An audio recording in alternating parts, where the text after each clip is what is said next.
Welcome back to Explore.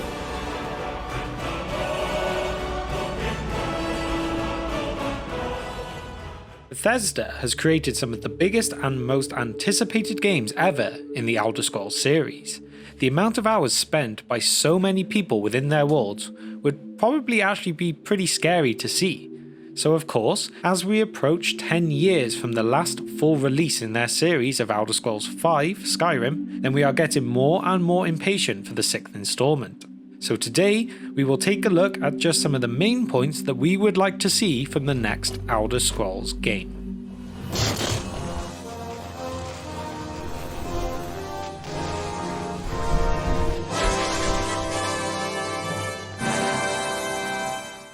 Although there are obviously many points that we could discuss in this video today, we thought we would just narrow it down to our main 5 things that we hope to get in Elder Scrolls 6, and I will add that these are not in any particular order.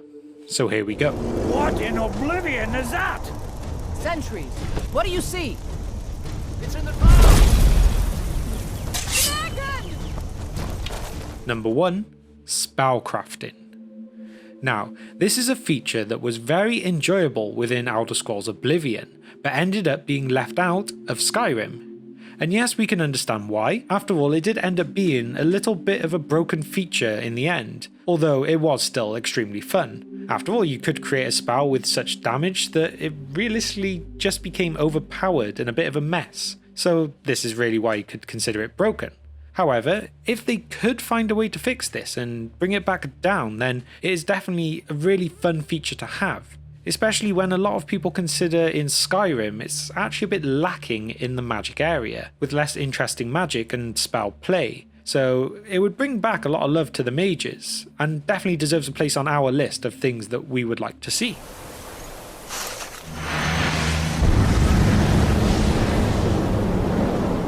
Number 2. Visuals.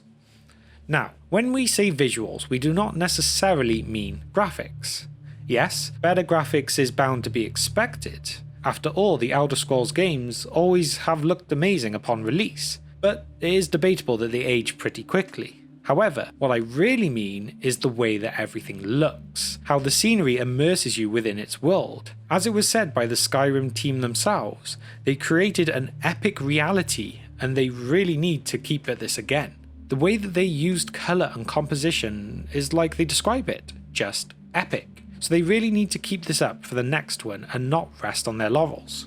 Maybe you could even add to this that you have more of a change in world. As time would go on and you complete quests, very little would ever change when you're playing Skyrim. So if we could see newer buildings and people appear as time goes on, then that would just make the world feel that little bit more interactive and really just feel more alive. Oh. Number 3. Improved combat.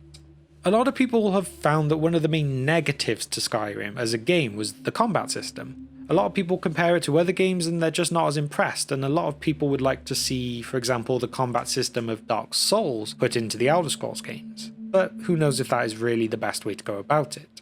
After all, within Skyrim, whether it is just from the frustration of not being able to switch between different weapon types very easily, or that it's just not a very dynamic system.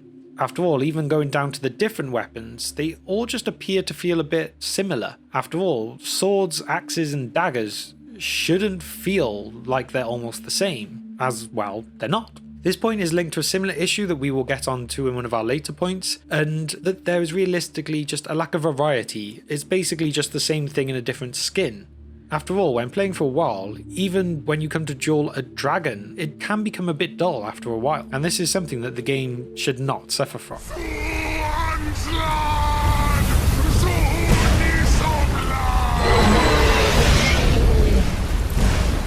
Number 4. More rewards for exploration.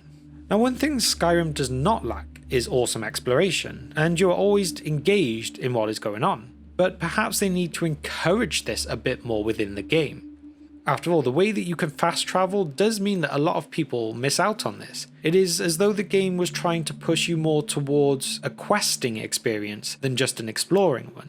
So for me personally, at least, being encouraged to explore more, perhaps by better or more interesting rewards, it may be the way forwards, as after all, having such an expansive open world game like the Elder Scrolls are, how can they not encourage you to go and explore rather than just quest?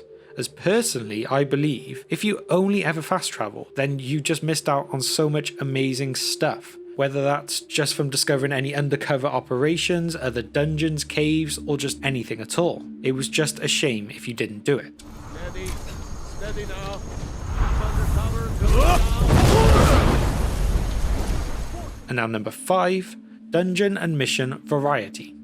Now, one of the really fun features of the Elder Scrolls games is the ability to be able to explore pretty much everywhere. I mean, I can't count how many hours I've spent just exploring all the dungeons and caves and everything else like that within Skyrim. However, the issue with them is that they do become a bit repetitive pretty quickly. It almost feels like a bit of a drag and drop layout for the majority. So once you've done a few, the novelty can wear off pretty quick. And yes, I can admit it would be pretty hard to do to make every single one unique, but the thought of having so many more unique areas to explore would definitely help with not only the general exploration, but also to add to the replayability factor of these games. There is always the option too of perhaps removing some dungeons and caves, so not having quite as many, obviously not getting rid of all, but just some, so that they can be more varied. And then perhaps instead of having so many of these, you replace them with things like more camps, strongholds, temples, or villages, or anything else. Again, it is just more and more variety. It'll just really help for the game. But this can also be said for missions. After all, a lot of the storylines from Skyrim did actually feel like they were just ripped from older Elder Scrolls games. So at the risk of people feeling Elder Scrolls 6 is just another Skyrim re-release, after all we know they have liked a few re-releases, then a deeper story would be very much appreciated. Or even perhaps having side quests having some effect on the main story. After all, you could complete hours of extra questing for there to be literally no effect on the main story. Although obviously this can be understandable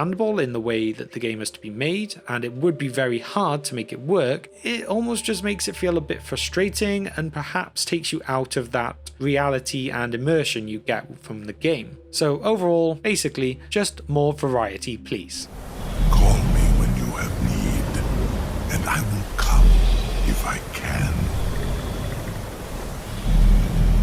So there we have it, our top 5 things that we would like to see in the next Elder Scrolls game, whenever that may get released. And I would actually like to ask you a question today, and that is, what else that we have not mentioned today would you like to see in the next Elder Scrolls game? Let us know your thoughts of this in the comments below. So hopefully you enjoyed this video and you are enjoying all the content on this new channel. And if you would like to see more from us, then please remember to hit that like button and also subscribe to the channel too, as well as hitting that bell icon so that you could be notified every time we upload a new video. After all, being a new channel, we really appreciate any help that we can get. So thank you if you have managed to make it to the end of the video, and we will see you next time on Explore.